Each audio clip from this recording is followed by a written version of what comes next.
Hai, ketemu lagi dengan saya Rin Sastro. Kali ini saya akan mencoba share tentang usaha kita yang dengan sengaja dijailin orang.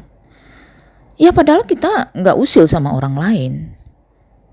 Tapi ada aja orang yang usilin usaha kita.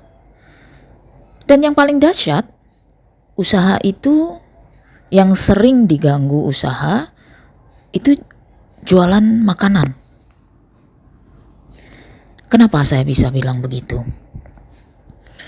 Saya pernah mengalaminya, kawan. Usaha makanan seperti bakso, warteg, dan lain-lain itu saingannya banyak sekali. Dan banyak sekali orang-orang yang jahil dengan menggunakan dukun. Jadi saat itu saya punya resto ya. Ada beberapa resto yang saat itu usaha saya lagi naik-naiknya. Cuman lucunya, tiap malam Selasa dan malam Jumat itu selalu ada aja bau bunga mawar, melati, sama kemenyan. Dan itu ada banyak saksi. Dan setiap pagi itu ada saja seperti tanah merah yang ditebar di depan rolling door. Juga tanah bantalan mayat yang bentuknya bulat itu.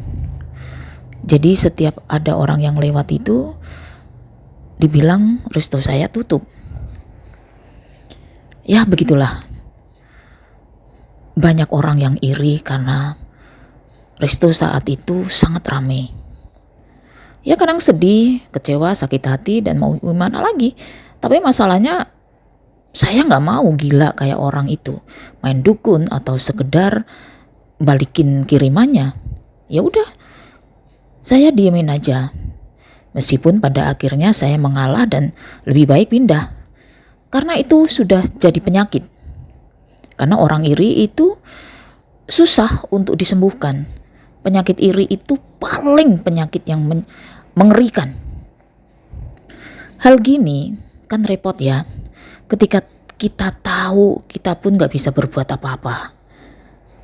Tapi setidaknya kita bisa tahu siapa orang-orang yang dengan sengaja atau menutup rezeki kita. Dan itu emang agak susah. Karena ketika kita sudah tahu, kita hanya bisa, cukup tahu aja. Karena kita tidak punya bukti, karena itu hal gaib ya. Jadi ketika usaha kita itu dijailin orang, ditutup rezeki kita, dan kita pengen tahu siapa sebenarnya orang yang sedang mengirimi kita perbuatan jahat itu. Jadi coba baca Al-Fatihah 7 kali dan ayat kursi 7 kali sebelum tidur. Lalu meminta sama Allah dengan bahasa sederhana kita, minta ditunjukkan siapa yang dengan sengaja berbuat zolim ke usaha kita. Baru aminkan.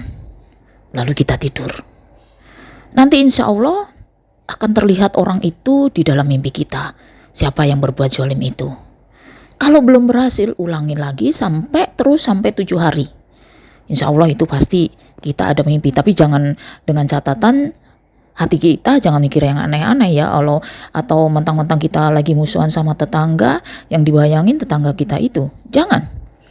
Los aja hati kita, pikiran kita. Dan ketika kita sudah tahu siapa orang itu, jangan dibalas ya. Karena biasanya orang yang pakai begitu nggak bisa selamanya. Karena harus perbarui kedukunya, bisa habis duit ya. Jadi cukup saat buka warung, baca Al-Fatihah, Anas, Al-Ikhlas, Al-Falaq, ayat kursi, masing-masing 3 kali aja. Atau kalau bisa 7 kali. Lalu buka pintu warungnya. Dan saat bersih-bersih, misal menyapu, ngepel, baca aja ayat kursi. Nah, ketika semua dilakukan dengan titik bersih tanpa mikir balas dendam, apa yang orang itu lakukan akan kembali pada yang kirim itu. Dan biasanya orang itu akan sakit. Kawan, ketika kita berdagang jangan pernah pakai dukun. Cukup syariat kita dengan doa yang diajarkan oleh Rasulullah kita. Gak usah aneh-aneh, meskipun dapatnya sedikit tapi berkah. Halal, jadi uang itu bisa mencukupi semuanya. Kawan, percayalah. Kalau cara mencari rezeki kita halal, pasti apapun yang kita impikan pasti terwujud. Mungkin tidak hari ini. Tapi yang terpenting adalah kita percaya dan yakin bahwa besok atau lusa pasti semua terwujud. Amin. Terima kasih sudah mengikuti konten-kontenku. Jangan lupa like, comment, share, and subscribe.